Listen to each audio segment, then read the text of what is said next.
Baik lagi di generasi mecin. Yang menarik setelah debat capres kedua kemarin, Pak Jokowi juga bikin statement. Kenapa sih tiap abis debat ada aja yang statement yang dilaporin? Kalau gini gak usah ada debat sekalian deh. Perlu gak sih ada laporan dari kedua kubu ini? Atau ada yang merasa tersinggung dengan serang menyerang pribadi kemarin? Mungkin dari Mas Luki kali. Ya, merasa terserang gak secara pribadi kemarin? Ya, terutama kita tidak ya, karena kan kalau konsepnya saling lapor ya Bawaslu akan sibuk urus laporan. Jadi Hitler pernah mengatakan begini ya. Hitler ya, oke. Hitler pernah mengatakan begini, apabila cara berperang itu saling mencungkil mata, maka seluruh pasukan di antara peperangan itu akan mengalami kebutaan.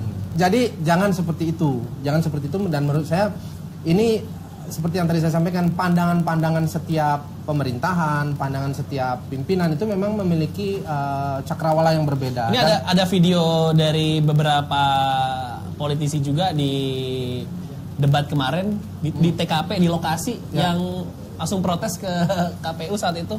Salah satunya ada Pak Ferdinand ya.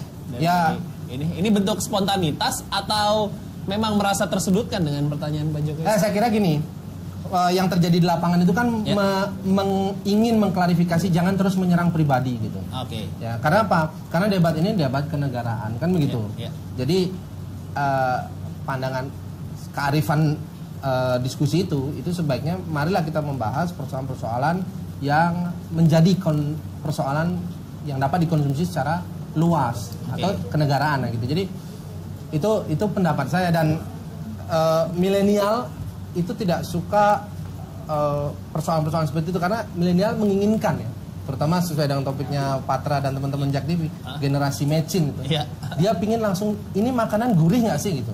Jadi ini debat apa manfaatnya untuk saya gitu. Jadi jangan menyudutkan sebuah persoalan kepada persoalan pribadi misalnya gitu. Jadi secara holistik itu menjadi satu pembahasan yang paling penting, dan itu yang dibutuhkan gitu. Seperti tadi kan saya katakan sudah jelas mengenai unicorn itu, saya sudah coba iris sedikit-sedikit mengapa unicorn itu penting dan apa juga kepentingan bagi kehidupan berbangsa dan bernegara. Pak Beni, soal laporan-laporan ini, apa memang momentum itu Pak Jokowi menyerang pribadi atau terpaksa mengeluarkan jurus itu saat itu? Apa ini sudah disetting atau gimana? Saya pribadi sih nggak terlalu suka lapor-lapor ya, tapi namanya lawyer atau yang ngerti hukum, ya mereka juga ingin dapat pekerjaan juga kan, dapat kesibukan lah.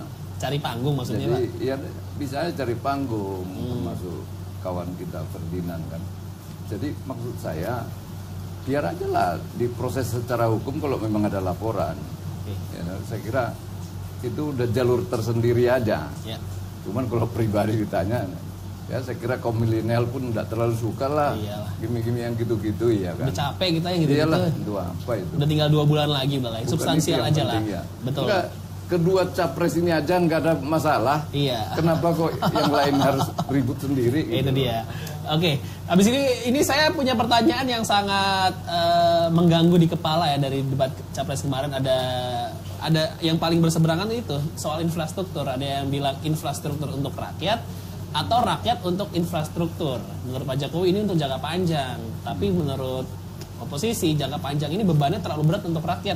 Nah, saya mau coba konfirmasi. Di sini sudah ada Mas Dandung dari Kadin Indonesia, pas bidang konstruksi dan infrastruktur. Halo, Mas.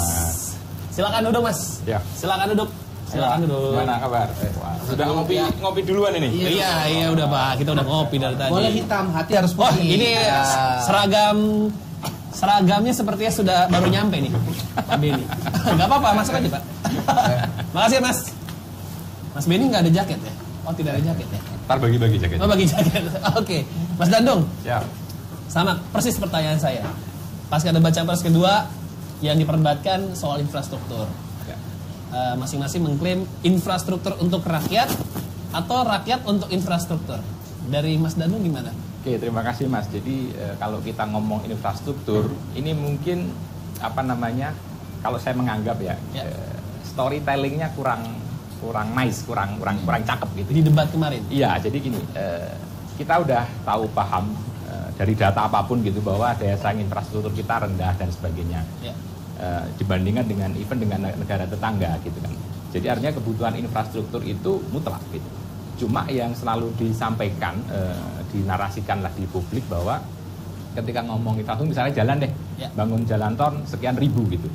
That's it, nggak ada sambungan ceritanya. Padahal kalau kita bangun infrastruktur itu bukan untuk infrastruktur, tapi bangun infrastruktur itu untuk keperluan yang lain. Misalnya apa? Regional development. Di situ pengembangan kawasan, pengembangan industri, pengembangan ekonomi. Jadi ya, infrastruktur bukan untuk infrastruktur. Infrastruktur itu hanya sarana saja untuk mendapatkan sesuatu yang lain. Nah, memang ini kemudian menjadi barang dagangan yang overselling, Pak. Overselling artinya bangun pelabuhan, bangun jalan tol, bangun Trans Sumatera bandara gitu kan. Tapi bangun bandara kan bukan untuk bandara sebenarnya. Tapi di situ adalah bandara untuk suatu keperluan yang lebih luas dibanding bandara itu sendiri. Nah, itu yang mungkin kalau saya memberi masukan, kalau bagi kami pengusaha sebenarnya ya senang-senang aja infrastruktur dibangun dengan luar biasa karena kita membutuhkan akses, biaya logistik yang lebih ekonomis dan sebagainya. Cuma seharusnya kalau ngomong infrastruktur jangan hanya ngomong urusan 5 tahun. Infrastruktur dibangun sekarang, manfaatnya masih nanti. Nah, itu yang mungkin delivery message-nya kurang kuat. Jadi seharusnya bukan mempromosikan infrastrukturnya, tapi impian setelah kita punya infrastruktur. Beyond infrastrukturnya apa sih gitu. Jadi kalau menurut saya seperti itu. Kalau kita bahas case by case yang di-highlight mungkin salah satu pembangunan LRT di Palembang. Ini yang paling banyak di-highlight. Menurut Mas Danung gimana, Mas? Apakah ini bisa bertahan sampai jangka panjang dengan subsidi yang sebesar itu, Mas? Jadi sebenarnya gini, tentunya membangun sesuatu dengan suatu studi kelayakan gitu kan. Dengan data yang benar, dengan asumsi yang bisa dipertanggungjawabkan. Saya terus terang tidak mengikuti detail. Apakah memang benar ketika memutuskan membangun LRT Palembang itu berdasarkan suatu visibilitas tadi yang korek gitu, yang benar ya. Kalau kita ngomong studi kelayakan kan ada layak secara finansial, mungkin Mas Luki lebih tahu. Ada kelayakan secara ekonomi, ada kelayakan sosial, atau juga mungkin kelayakan secara politik. Nah, ketika memutuskan membangun itu, ini layak apa nih? Kalau layak finansial, rasanya kok berat gitu kan. Tapi kemudian ada juga kelayakan secara ekonomi. Artinya begitu terbangunnya LRT harus ada sesuatu yang terdevelop setelah itu gitu. Kemudian ada kelayakan sosial, masalah pemerataan, masalah pengembangan kebudayaan dan sebagainya. Contoh misalnya yang paling sederhana, ketika Malaysia membimbing terowongan besar dari tengah kota menuju luar, itu nggak ada yang setuju karena FS-nya, studi kelayakan nggak layak gitu. Tapi kemudian ditambahkan ketika itu terbangun, maka Kuala Lumpur akan terbebas dari banjir. Nah, bebas dari banjir itu kemudian dikuantifikasi, dinilai kalau terjadi banjir kerugiannya sekian triliun sehingga dimasukkan sebagai keuntungan. Jadilah itu menjadi proyek itu layak. Nah, kembali ke LRT Palembang, apakah itu sudah distudi dengan layak? Mungkin menunggu 5 tahun, 10 tahun lagi baru itu kemudian full capacity misalnya. Kan harus disampaikan. Kalau bangun sekarang, apakah harus terpenuhi enggak? Karena kalau saya dengar, seharusnya tahun pertama harus 130 ribu penumpang. Ternyata aktualnya enggak. Nah, ini ngambil datanya dari mana? Ini kan juga perlu dipertanyakan. Bagaimana bisa mengasumsikan penumpangnya ketika tahun pertama sudah sebesar itu, padahal kenyataannya tidak. Berarti ada satu miss gitu ya, ketika si konsultan desainernya merencanakan itu gitu. Nah, ini saya juga mau ngebahas berarti infrastruktur apakah sesuatu yang sangat harus dimulai sekarang? Kalau memang harus sekarang, kenapa ini bisa menjadi celah oposisi untuk masuk? Saya mau nanya ke Mas Luki ya. Kenapa selalu infrastruktur ini yang selalu diprotes nih? Padahal ini hal yang dibanggakan sama masa kepemimpinannya Pak Jokowi. Infrastruktur ini jadi salah satu objek yang sering diperdebatkan nih. Perbedaannya di mana? Abis ini kita bakal bahas ya. Jadi jangan kemana-mana, tetap di Generasi Match It.